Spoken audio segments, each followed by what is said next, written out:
Hello, students. So today's a really big day. I got a whole new package of brand new pens, and I'm really excited about it. So I got black ones and I got red ones. I'm stoked. So hopefully the pens work and I don't have too many problems. Now, what we're going to do today is a little bit of practice with unemployment. So this is going to be classifying the type of unemployment if the person is unemployed. And so that means we're going to be saying they are, oh, look at that. That is nice. Look at that pen. Woo! Structural, cyclical. That means you're old, kids, when you get excited about pens. Cyclical or frictional, right? So there's the three types of unemployment. So the first one says Ashton. I don't know who that guy is. He's been working 3 hours a day for minimum wage after school at the local convenience store. So if he's working for pay for at least 1 hour a week, then he counts as employed. So we just put E. We don't worry about that one, right? We don't worry. Ben, I don't know if there's any Bens. I don't think they have a Ben. I've never heard of a Ben. Ben has been working on the weekends and weeknights for his mom's restaurant business, but he does not receive a wage. Now, we know that if you work for a family business more than 15 hours a week, that also counts as employed, even if you're not working for pay. So again, we don't worry about that. Elena, another name. That's interesting. Recently quit her job at the landscaping business and has been applying every week to get hired at Home Depot, but she has not received a reply to her application. So she's not working for pay, and she's actively seeking work, right? So based on that, we can say that she's clearly unemployed. Now, that means we have to figure out what kind of unemployment. So she quit her job. It doesn't sound like the landscaping business went under because there's a recession or anything. That would be cyclical. Structural would be like maybe there's some greater quantity of labor than there is demanded for it.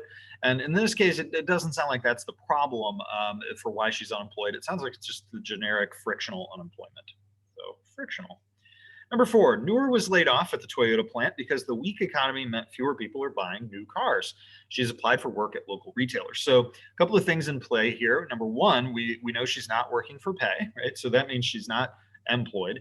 And she is seeking employment right now. So that means she is unemployed. Then when we say she has applied for work at local retailers. So we can pretty clearly say she's unemployed. And the reason why she's unemployed, because the weak economy, has meant fewer people are buying new cars. In that one, that we can pretty clearly say the weak economy is the cause, so therefore it's cyclical. Cyclical. I'm not going to write the whole word.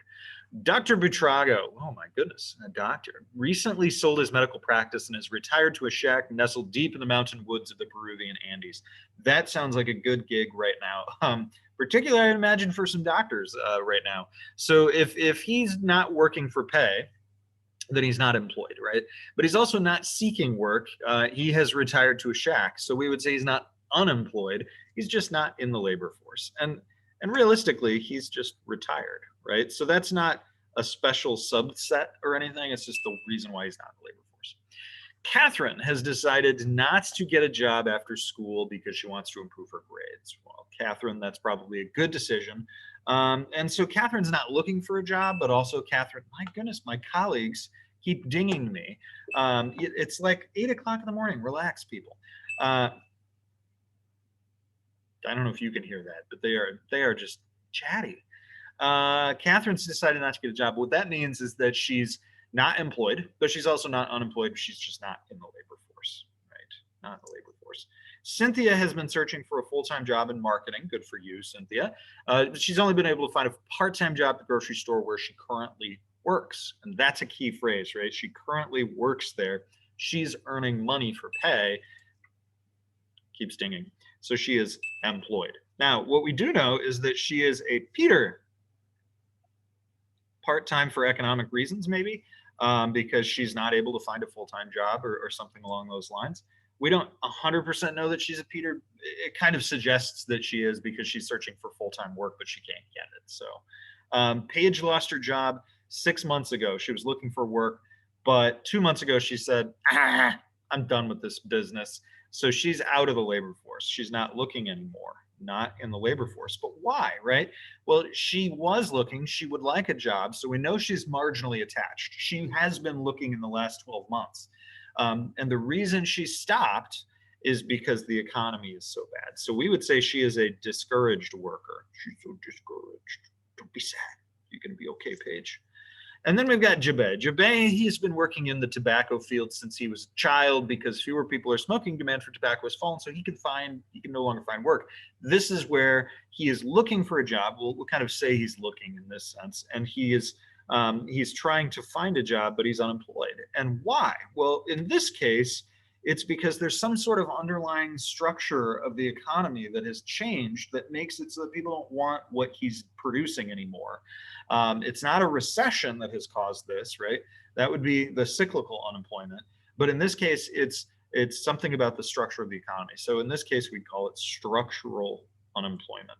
Structural unemployment.